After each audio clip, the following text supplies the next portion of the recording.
Welcome to the podcast with your favorite cash flow guys, Mike and Blaine.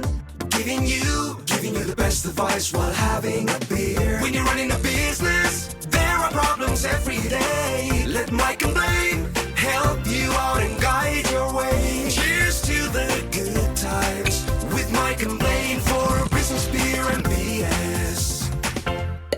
Hey, it's Mike and Blaine. I'm Mike Blaine, also known as Cashflow Mike. That is Blaine Birch, the CEO and founder of Dry Run. What's up, man? What's going on? Man, it feels like forever. We missed 1 week, and it feels like it's been a month. It's just weird because I'm so used to like every Thursday, and then last Thursday, not that we went for beer. I actually had 20, 30 people either in town or virtual for our biannual, the twice a year conference. And Nice. man, it gets better and better and better. We did an app boot camp and it was fantastic. And did you see the song that my marketing guy made for me? I did. It sounded quite amazing, actually. It was, yeah. Dude, I would go see that AI concert. If you haven't seen it, go look for Cashflow Mike on Spotify or Apple or Amazon. It's on all three of those now. Courtney's hating it because I can walk around the house going, hey, I won't say her name because she'll pop off on me. Hey, play Cashflow Mike on Spotify. And boom, it runs through the house. Yeah. Oh, man. Yeah. Well, you got to be careful because she can go make her own song and plug them all over Spotify. Yeah, but it's not about her. I'm just talking about, well, that's right. She could play it in the house, right? And I'd have to listen to it all day long. You have to listen to it all day. Yeah. So I have it on repeat in the car when I'm going to the gas station or something like that. So I'm like, damn, I'm starting to learn the words to it and everything. It's like fantastic. I love it. Well, you have to put it up on the Facebook page, and then people can see it if Facebook lets. I think us I ever did. post it again. Yeah, didn't I? I think I already did. We'll have to check. All right, take a look. Let's see, Yeah. Facebook. If not, I know I put it on the Cashflow Mike and Cashflow Mike page. So Nice. there's Mike and Blaine's. Go to Mike and Blaine's page, see if it's there. And no, probably didn't put it up there. So, Okay. Oh, wait a second. Yeah, I did. It's right there. Oh, It's just okay. buried underneath. It's like 3 posts down right now. So Oh, I okay. didn't- So you guys go check out our Facebook page, and while we're at it, please like, subscribe, follow. Go to our website, mikeandblaine.com. You can even buy merch there, and you can also email us. If you want to sponsor, and you can just like buy some beer for $5 an episode. We're going to talk about you every episode that you sponsor for $5. The best sponsorship dollar you'll ever spend. But you can also email us at beer@mikeandblaine.com if you want to get hold of us. So definitely reach out anytime. But we've got some beer sponsors. And first of all, before we mention our sponsors, what are you drinking today? Hey, me? I tell you what, I didn't go really. I went big beer, big name beer, right? Because I hadn't seen it in a while, and usually if I see it, I buy it. But I went Smithwick's, right? Oh yeah, Smithwick's nice. Red. Yeah. It's Guinness's big competitor, right? When it comes right down to it. Nice. So I went Smithwick's because I don't know. It's just something about. I used to carry it at Bottoms Up Brew House there in O'Fallon. And, one of the bars I owned, and it was one of the most popular beers we poured was the Smithwick's. So I really like it.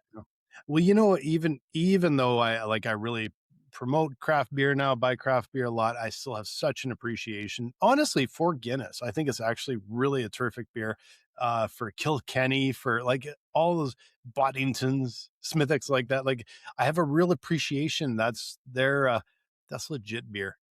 And that's where a lot of the craft beer comes from, right?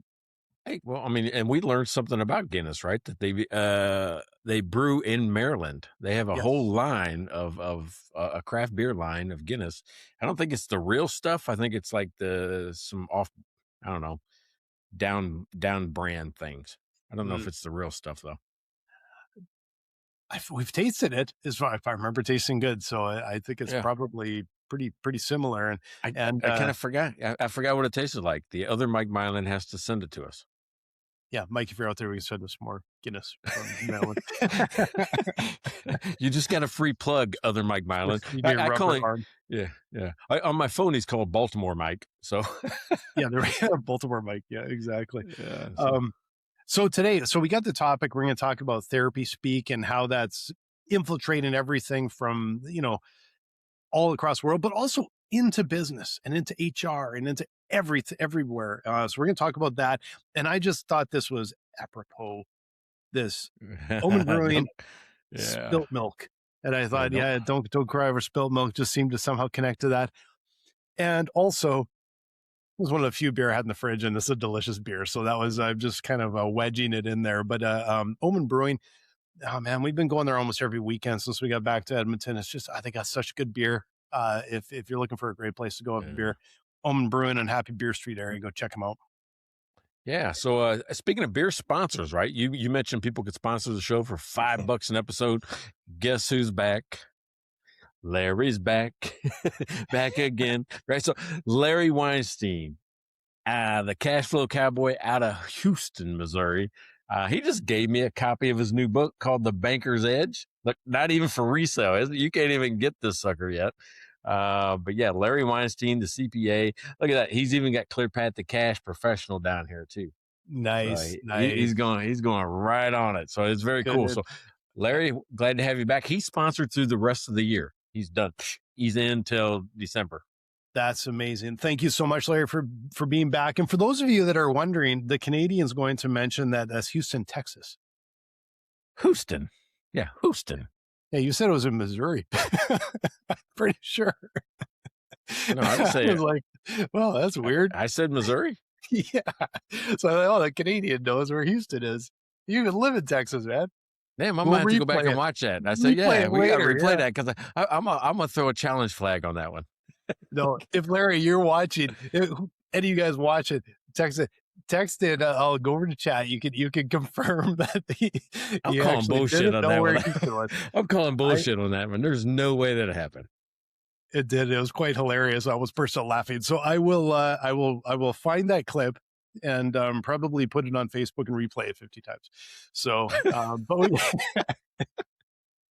we've also got some, and I got to mention, like, neighbor Pat might even be listening. Neighbor Pat, he did say not Houston, Texas. You said something else. But neighbor Pat, one of our beer sponsors, always walking down the street bringing you beer all the time. And I'm going to thank Pat for you, because you get all the fun beer. But I appreciate it, Pat. Yeah, and then we got Karen Harrison. She's no longer going by 3S Smart Consulting. It's just Karen Harrison up in Michigan. She's still got her book, Stop Growing Profits, or Stop Growing Broke, Start Growing Profits. Get it on Amazon. Check her out, Karen Harrison. She is the cash flow expert you need in the North. Yeah, and Devin. Finally, Devin, thank you again just for supporting the show for so long. The biggest LSU fan on the planet. He just loves the show and loves LSU and more. He's got to be going crazy right now because Coach O came back and joined the coaching staff. Coach O, Orgeron, he's the one that goes, go Tigers. But he won a national championship with Joe Burrow and all that. And basically, he's come back to be part of the recruiting and the defensive team. So, hey, welcome back, Coach O. You know, when he walked out the door, he walked out with a $17 million buyout of his contract. Wow. And you should just go look at the stuff he was doing. He was partying. He was on boats. He's like, hey, why not? When he got fired, it was rumored that he says, hey, just tell me which door you want me to go out. It's amazing. It's that time of year where NHL coaches are getting fired. Well, they're all getting fired with existing contracts. I bet you it's probably $50 million in coaches that are getting paid for the next few years for not working. It's quite amazing, right? Like, even in Edmonton, here we had a coach, brand new 3-year contract, didn't even get to start his new contract. And I think it was a $7-point-something million contract. So that's not a bad way to spend the next few years if he decides not to coach somewhere else. Yeah. So what do you think of the topic? Interesting topic. So I'll have you sort of introduce it because I had to look it up, the therapy speak. And of course we've all heard it, and it feels like just sort of a different generation lingo to me a little bit, but how do you view it, and how did you come up with this topic? First of all, where did this come from? Yeah, because you always know that's how it happens. Like something happens in my life, I'm like, why does that bother me so much? Or I want to know more about this. Man, I'm gonna hate to tell this story. I'm gonna hate to tell it. So, Courtney sometimes had me watch reality TV shows, right? And she was watching this one, Love Is Blind or something like that. You ever seen that? No, I haven't seen any reality TV in probably 10 years. So Dude, no. I did not think I could wrap my brain anymore, but I did. So, and basically, here's the whole premise of the show. They put people I'll call it 12. It might be 15, might be 30. I don't know how many, but they'll have 30 boys and 30 girls. Yeah. And then they put them in like this warehouse, but inside the warehouse in LA, we'll say there are 12 pods, maybe more. But the pods have two sides, right? So there's a wall. So think about and the girls are on one side and the boys are on the other. So you never see each other at all. You just go into these two big pods. You're in yours, and it's got a couch, and it's got like a kind of a LED screen in front of you. So you're looking at like abstract art. They're feeding you food, feeding you drinks. You can bring anything in there. They all take notes. They get comfortable. And they just talk like, hey, how are you? I'm Mike, but you're talking to the wall, right? It's like I'm in this room by myself and I'm talking to somebody through a wall. So you see the premise? So that's Love Is Blind. And it's the dating game. It's a dating game. Yeah. But different. Yeah. I guess it is almost a dating game, except for there's no host, right? And they spend, I don't know if they spend 15 minutes or an hour because you see it edited. But they have so much time together and they call them dates. And so after or through a week, and maybe it's 2 weeks, but through at least a week, they start eliminating people like, no, that guy Blaine, I don't like him. Right. So they don't see him again. But the whole premise is to either find love or not, because love is blind, meaning that you can fall in love with somebody without ever seeing them. Right. There's a connection that forms. Yeah. So that's kind of what the whole thing is. And at the end, it's kind of cool because they'll ask them to marry them. Like, I've never seen you, but I'm going to ask you to marry me. And, if you say yes to the engagement, you're engaged, then there's a reveal and there's a big long hallway. The boy comes in from one side, the girl comes in from the other, and they see each other for the first time. And then they do the formal engagement where he gets down on the knee and gives a ring and those type of things. So it's kind of cool. And then from there, they go to a honeymoon. So they spend, we'll call it a week in a resort, with all the other couples that got engaged. And then they go and set them up in a shared apartment, right? So then for another, I'll call it a month, this new couple lives in a shared apartment with each other. So they do them in this kind of the same city, like we're all in Seattle. So, that way you can still go to work, but the whole point is you do your own normal life and see what that's going to look like. And then you got a way out, which means if after that you can say, yeah, we're not going to get married, or we are going to get married, but you can't say it until you're at the altar. And it's an either I do or I don't type of thing. So it sets up for this huge drama. And I'm like going, shit, I'm committed now. I'm committed. I'm in. I'm bought into stories. There's something really cold about that. It feels like the dating game with just lots of follow-up, right? Like, yeah. That's right. Yeah, it isn't a 30-minute show, cut to 22 minutes or whatever. Yeah. So I wonder if any of it is real. Like, do you think any of it is even slightly real? Because you can follow these couples on Instagram, right? And individual people, and it's got to be somewhat real. And the statistics are pretty low on A, getting married, B, staying married. Well, I imagine. How far do they want to take this stunt is, I think, what it really comes down to, right? Yeah. So again, that's an embarrassing thing I just had to tell about myself on why I brought the topic up. Especially because you seem to like the show. I'm kind of a fan. That's how I got into Hoarders too. I mean, it's the same exact thing, right? I'm like, damn, this is pretty good. I get emotionally invested. I'm cheering people on. and those type of things. But now what happens is during that dating period, right, where they see each other, where you got to be, it's just like you date, right? There's nothing different about the resort and the the month that you live together. It's normal. All right. But what I'm noticing, because all these folks are like in their 20s, we'll say 20s, and I think this last season they went up because I think there was probably low statistics for people in their 20s, so they went up to people like in their 30s, right? But what I'm noticing about that age group, 20 to 30, is that the way they talk to each other is not the way me and my friends or me and Courtney talk to each other, right? There's a lot of therapy speak in the way they deal with conflict. I'm like, wouldn't have said that at all. I don't sound like that, so that's where it came from when they use words like trigger and things that used to be in counseling offices. Yeah. If you had a counselor, you would hear things like that. You would hear, safe spaces or emotional bandwidth and those type. That used to be therapy. That used to be counseling. That used to be the way they talk to you, right? And then maybe you got a little bit into your life, but for the most part, we didn't use those words normally. Now it's normal conversation. So that's what I want to talk about today is, A, how did that happen? And B, it sounds weird to me.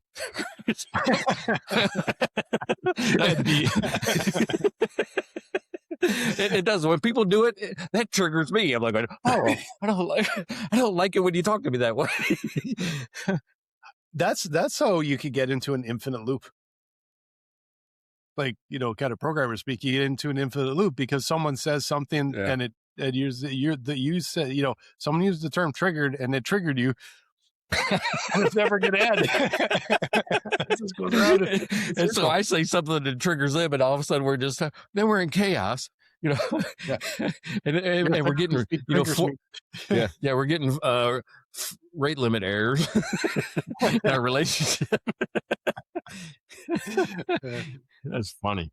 Yeah. So I wonder how much of it is just like this new generation's sort of lingo and the way they talk and just, almost like slang, and how much of it is, I don't know, rooted in something else, right? I'm not sure, because I'm like, we're Gen X. Like Gen X is the polar opposite, where it's a bit of just brutal honesty, right?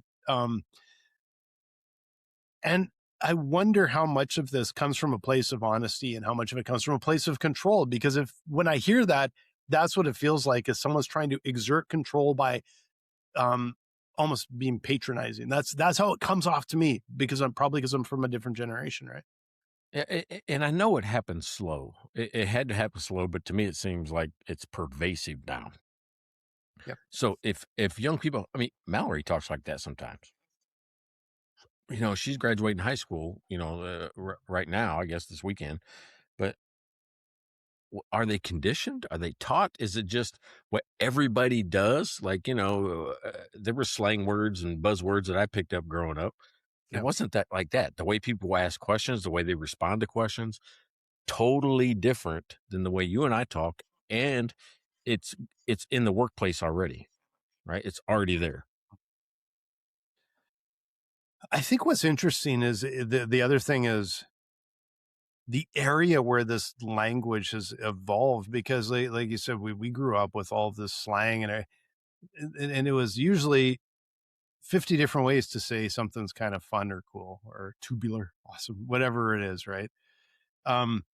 This is all just like you said. It feels like it's coming from a therapy session, and I think it feels to me like it's kind of like anything else. Is like half of it is it comes from a good place and a place where they're trying to give be able to communicate how they feel, the situation they're in. But then there's the other flip side, to me, feels like it doesn't feel honest. Like it feels like it's like it's clinical, and it feels like it's like a get out of jail free card kind of thing to me. Like it just doesn't feel right a lot of times, because it's somehow, I guess for me, my generation, it doesn't feel honest, right?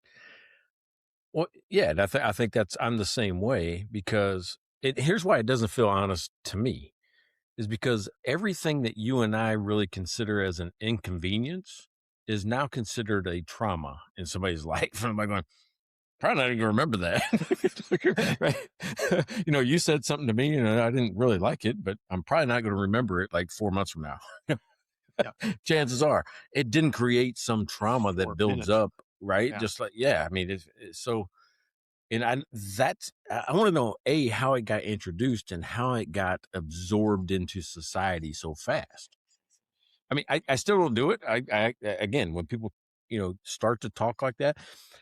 And what's funny is I'm saying that as I'm teaching you to do it, meaning, I'm like, oh, holy shit, I'm part of the problem. It's me. I'm the problem. And I had that realization on the podcast. I wrote the book, Don't Tell Me What to Do. And it's all about getting people to take action, right?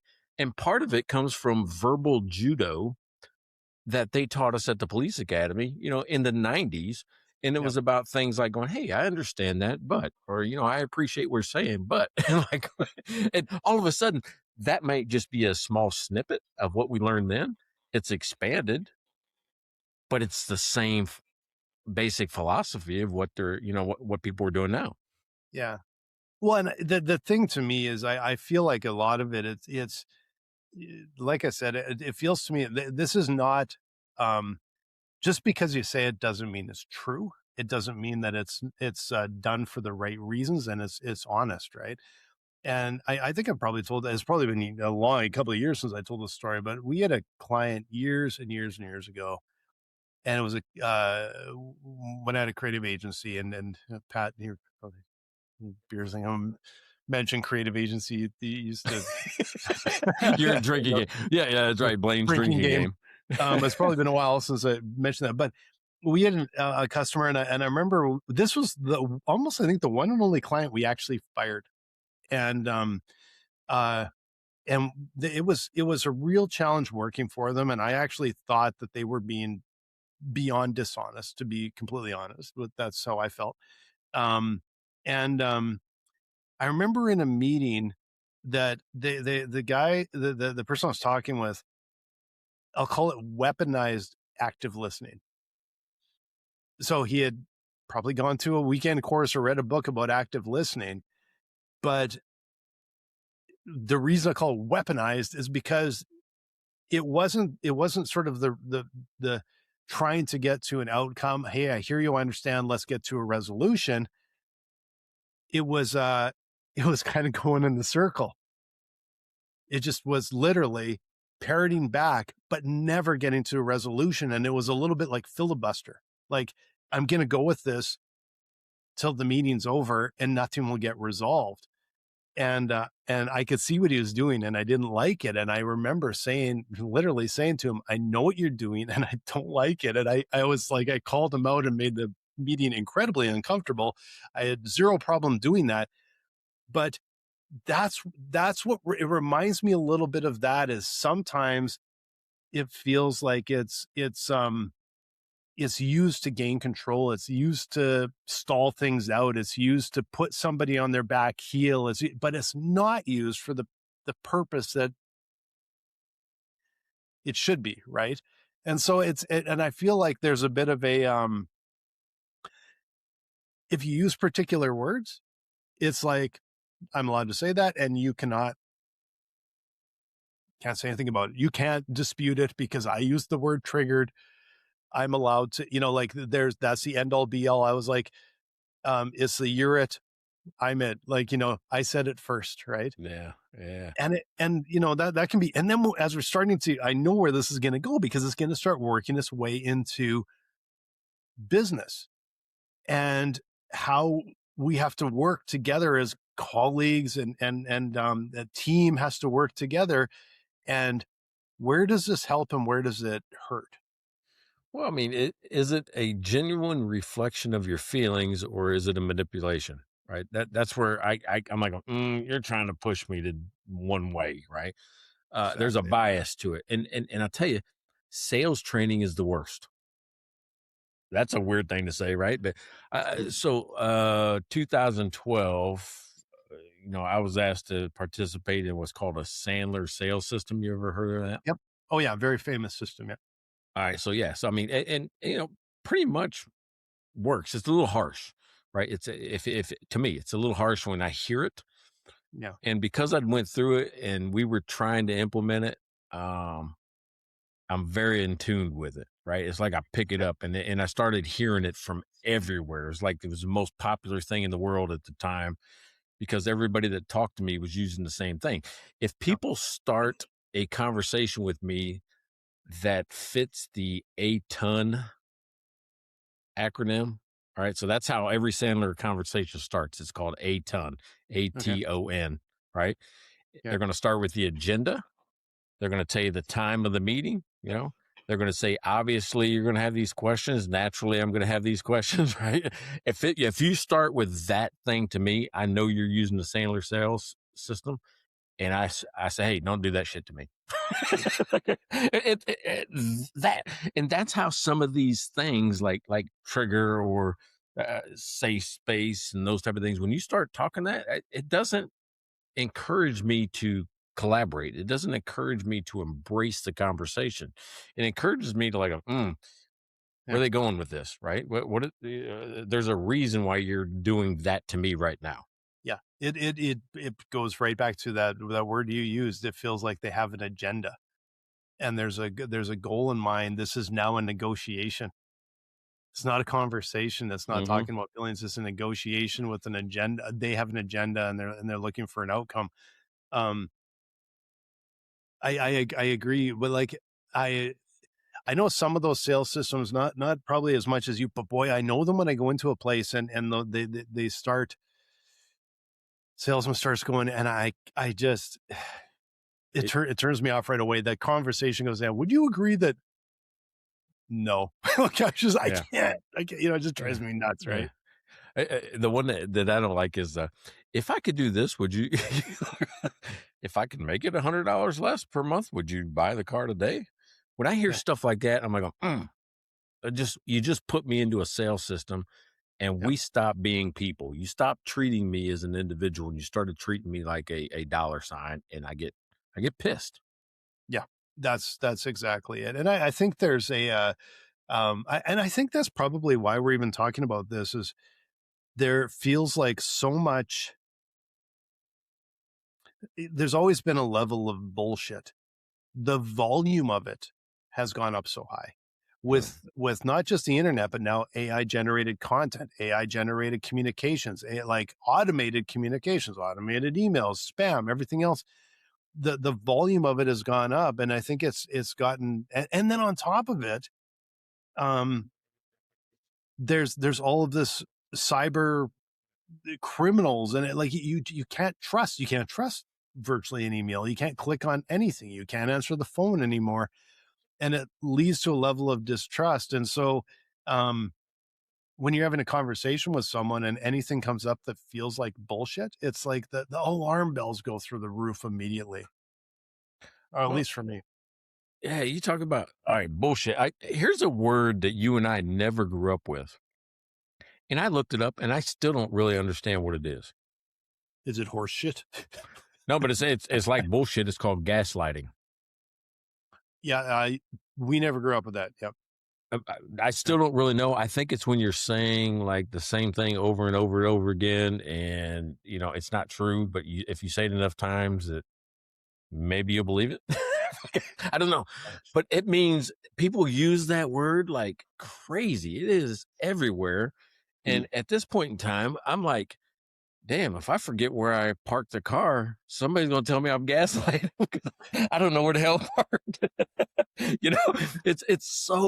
And they use it for everything. If you disagree with me, if you're confused about something, just normal ass arguments about anything.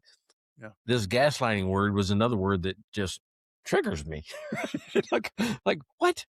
I don't even know what that means. Why do you keep saying it?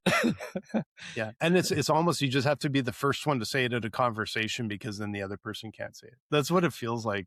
How quick can you jump to say it, Yeah, that's funny. I got to tell you, I know we're bagging on this, but there are some good things I think that come out of this type of speaking to each other. I mean, one of the things that I really like is more what a Gen Xer should like is that when things are bad, if it's a toxic environment, anything like that, it gets exposed faster. Yeah. If it's bad, like especially in the workplace, Yeah. you and I growing up, we had probably what they would consider now to be not just toxic environments; they would be like dumpster fires. Oh, yeah. You're know, right. Absolutely. Yeah, I think the work environments that you and I probably early on, like, before I actually had a career job and, summer jobs, especially that sort of thing, you get a taste of environments that would not be tolerated today. Like they just wouldn't be tolerated in any way, the way people are treated, frankly, that how dangerous they were at times, the way everything.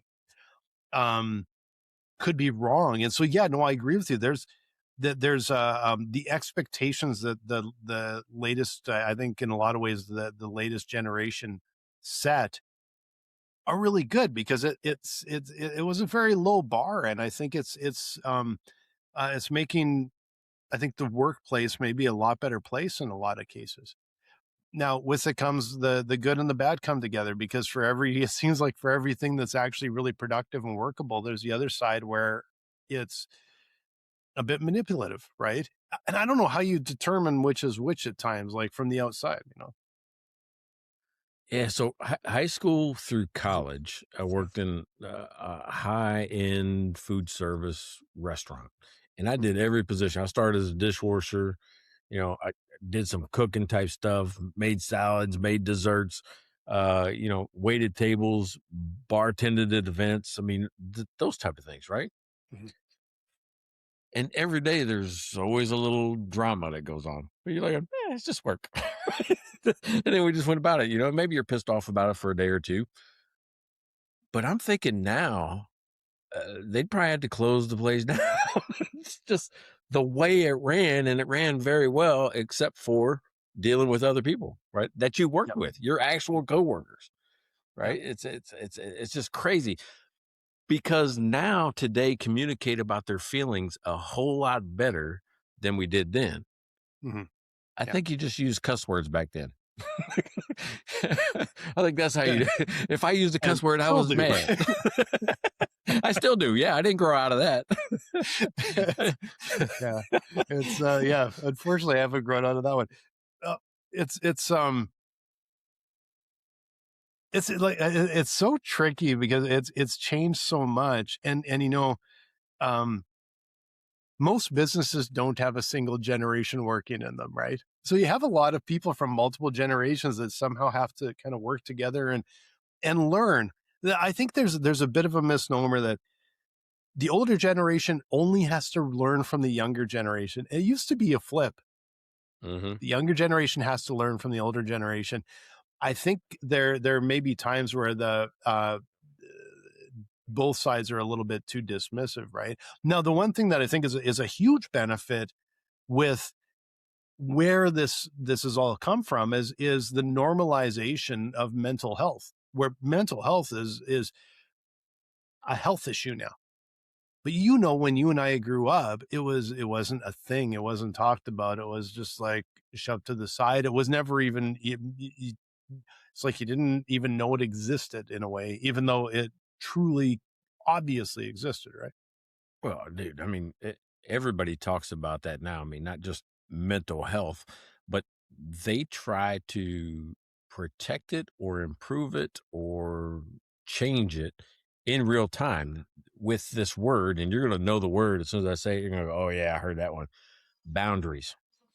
You need to, that was a therapy word. Oh, you need to Yep. create healthy boundaries. You need to keep it. Now people put it on their dating profiles.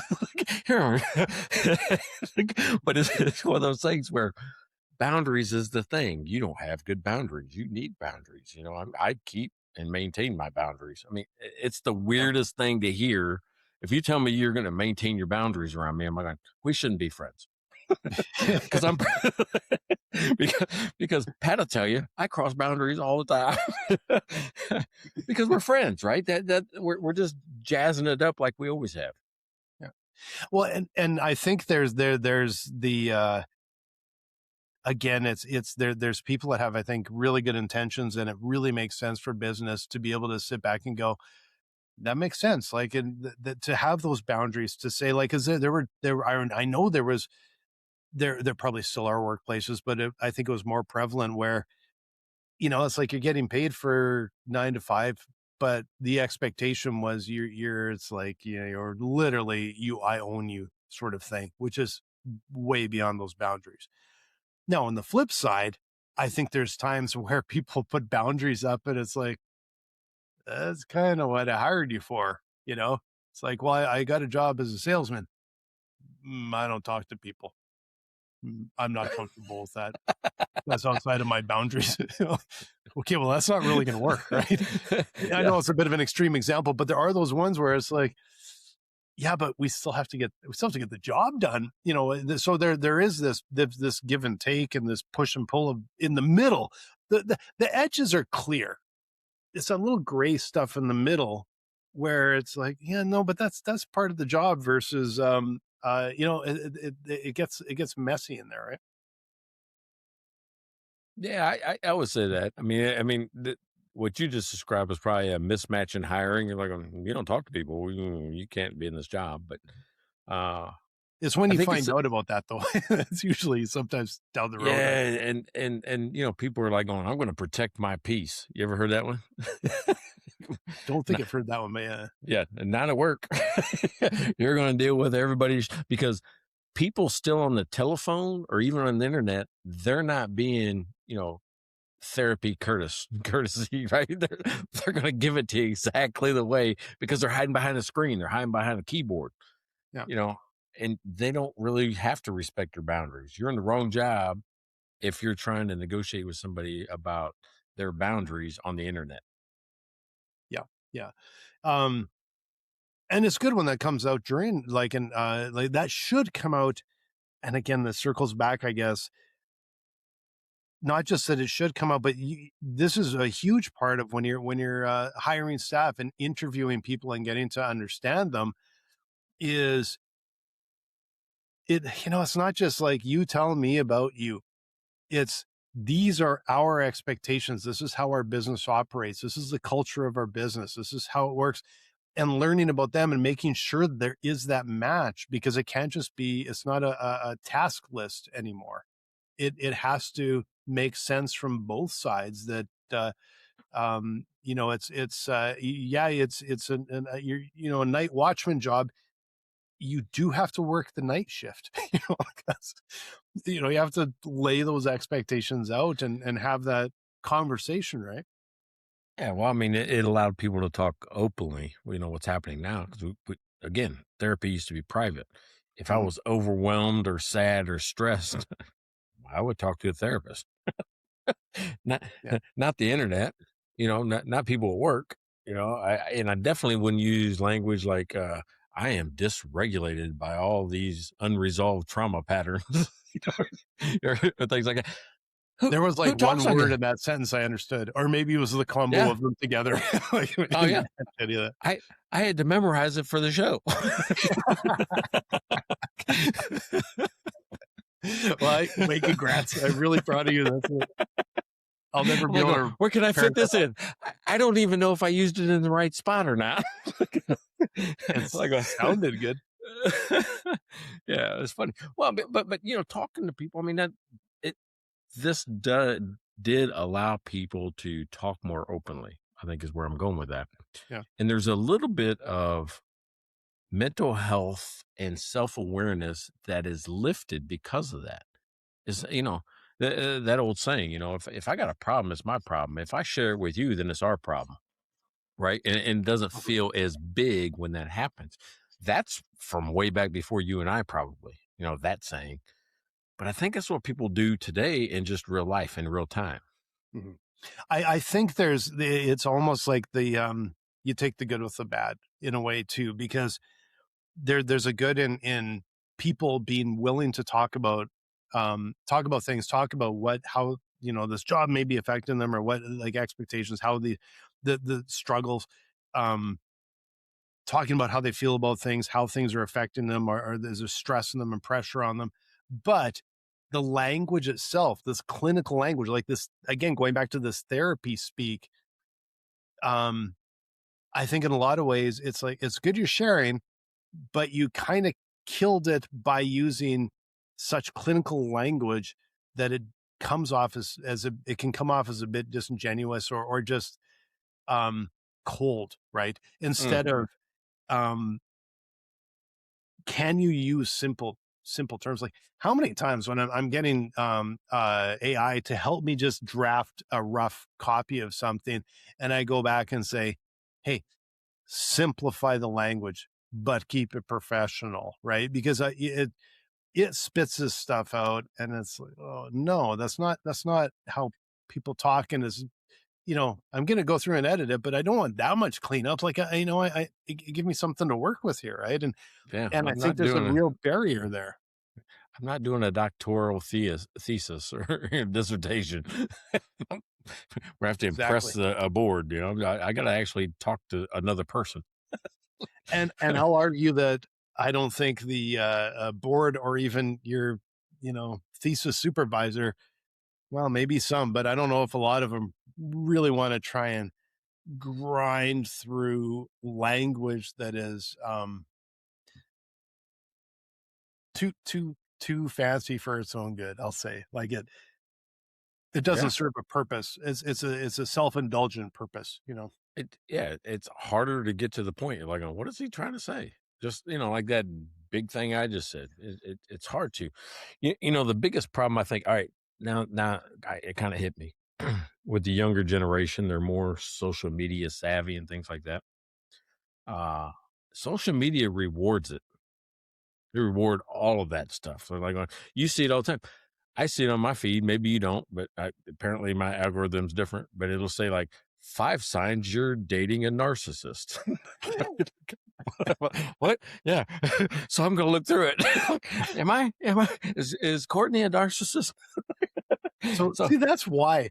Because you click on something and you've literally trained the bot to send the same shit back over and over again, right? So it's one of those things. Come on, you've never done that? You've never clicked on one of those? 5 signs you're a psychopath. I'm like, am I a psychopath? Holy shit, I got 4 of the 5 signs. I'll be honest. I look at that stuff and it annoys me so much because I click bullshit. And so my feed is right now 90% Barney the cockatoo. Have you ever seen Barney the cockatoo? He's hilarious. His little cockatoo doing funny stuff. It's funny. But you click on it once and then it's like your feed will never change, right? It just keeps feeding that same crap all the time, right? Yeah, well, I mean, but over time, what's happening is we've stopped just responding to you and being empathetic to you, and everything now is a clinical assessment, and you'll get it from neighbor pet. Like, anybody, the grocery clerk, grocery clerk will tell you something about your psyche or about your, about your mental health. I'm like going, how is it that we've all become clinical psychologists in the last few years? Yeah, and with zero training, zero training. That's where it feels to me. It feels a little bit to me like the petroleum engineer lingo, right? Like, you couldn't tell someone you worked at a gas station you're a petroleum engineer, right? Like, and that's what it feels like. But like, I will say, like, coming from a design background, I will say that as a designer, when we look at things, we say simple is hard. Always say that. Simple is hard. When you start down a path designing something, it's easy to make it complicated. It's easy to make it with 1,000 pieces and all, trying to touch on everything. And as you try to work it down to simplify, it can be a difficult thing. And I think it's frustrating that people don't give enough credit to the elegance of simplification, and something that's clear, but they kind of reward, the algorithms and the people, they reward something that is needlessly complex because I don't know, superficially is smart, I guess. Yeah, but I think if companies are good at it, if a company can do it, think about it. I'm not getting the lecture from, neighbor Pat about myself. If a company can do it, it's a double-edged sword, which means it can work brilliantly or it could kill the company. And here's what I mean. When they do it, it feels human, like it's not a brand. They talk just like we do on the block. So people lower the defenses, and it creates some weird connection between me and you because the company used these words and this term or this expression in a commercial. But at the same time, if it doesn't feel authentic, and I think that's what the word is, that the algorithm or people now believe that that's what's most authentic because everybody's doing it. Like, that's how we talk normally. So if you don't talk like that normally, it's really not authentic. So it could come off as artificial or manipulative, like we talked about, or just therapy speak, like we've been using. So, I mean, it's a double-edged sword. So if it's not part of your personality, I wouldn't use it. Don't use it. And I think you have to know your audience so well and be able to speak to them truthfully, and that's how it can come off authentic. I think a lot of times when you see brands really messing up, it is this very superficial. They know who the audience is, but they're not sort of part of the audience. They're not including the audience. They're not including that group in the conversation or understanding it. And it's like, well, I'll just cherry pick these words and we'll throw it out and it'll work, because that's how they talk. If you say that's how they talk, you've lost already. If that's how we talk, you're probably in a lot better shape, right? Yeah, that's really insightful, right? I hadn't thought about it like that a company looks at a segment, a group or whatever, and says, we have to connect with them by doing the things that they do. That's a big disconnect between the company and the segment. I have to convert to you, not we already do this together, right? Because one of the things about building your brand is that people have to believe in you and your brand. I mean, Apple did it, right? I mean, Apple started with, and I've said this 100 times on this show over the last 6 years, is, that they want to challenge the status quo and they want to think differently, even in the tagline. So if I believe that, then I'm more willing to work with Apple. So I want to see them thinking differently. I want to see them challenging the status quo. Mm-hmm. That's the simplicity of authenticity. And we see that in every product that comes out of Apple. Yeah. I think Apple's lost a bit of that, to be honest. Well, nowadays. Nowadays. Totally different path going down it. But I think Apple has lost a bit of its soul, especially since Steve Jobs is gone. And from being a designer, I know we're just off in a little of the BS side here, but it really isn't. It falls a little bit in line because I feel like they've lost some of that authenticity. I feel like they're, especially I find every day in their UI, their user interface, and that their user experience, they're compromising and they've lost their way a lot. And it feels to me like they've lost some of that authenticity. Right. And I do want to point out that we're in episode 237 and I finally said something insightful.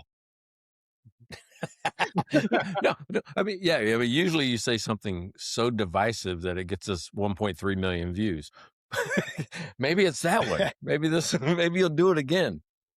Maybe there's something in here that really pisses everybody off, and we'll get. That goes down to how you get views and traction these days, right? Insightful doesn't. They do use that. Yeah, no, I mean, a psychotherapy online does. Exactly. Yeah, it's like it if people does, are pissed off, you're going to get some views, right? Hey, speaking of, I'm not going. Do you got a team you're rooting for right now? It's got to be the Vegas Knights this year.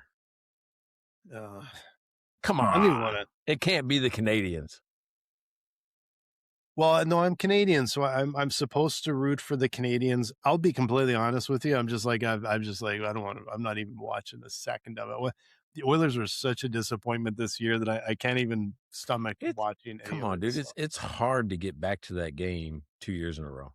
It just is. I know. 3, 'cause they did it twice, and 3 years. Yeah, 3 years. What, Florida did it what, twice Florida did it twice. Well, it was against you or others one both at 10? times, Yeah, right? yeah, both times. Yeah.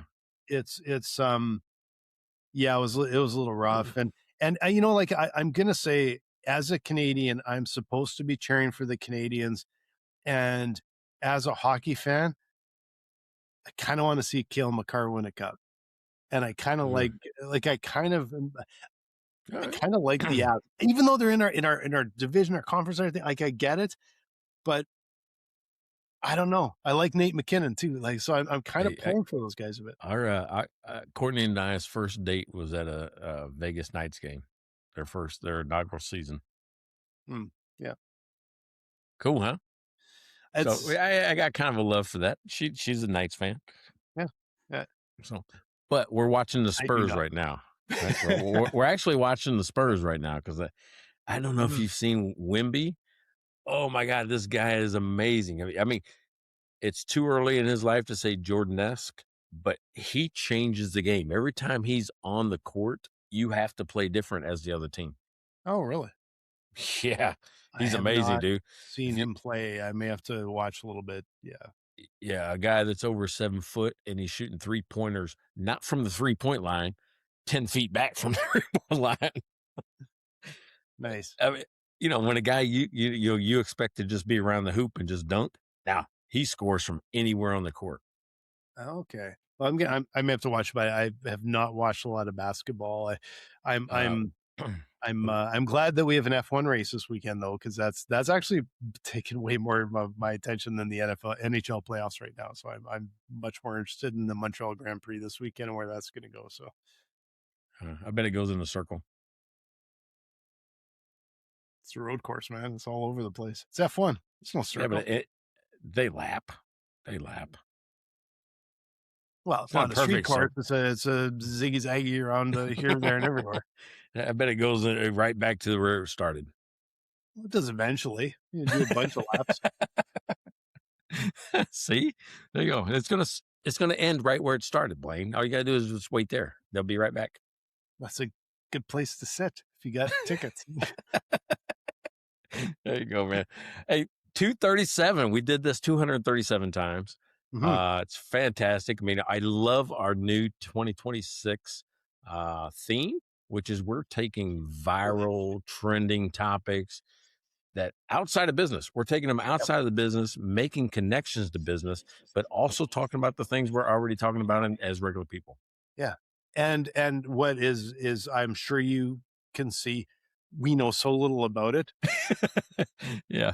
But it's really fun it's fun to talk about because we don't know about it, and it helps me learn about these things, but also rethink some of my thoughts around it and some of my expectations. So I'm loving these topics. I think that you're nailing them out of the park every week, man. I'm having a lot of fun with them. And this was another good one that I had to look like, what the heck is therapy speaking? As soon as I'm like, oh, I know exactly what it is.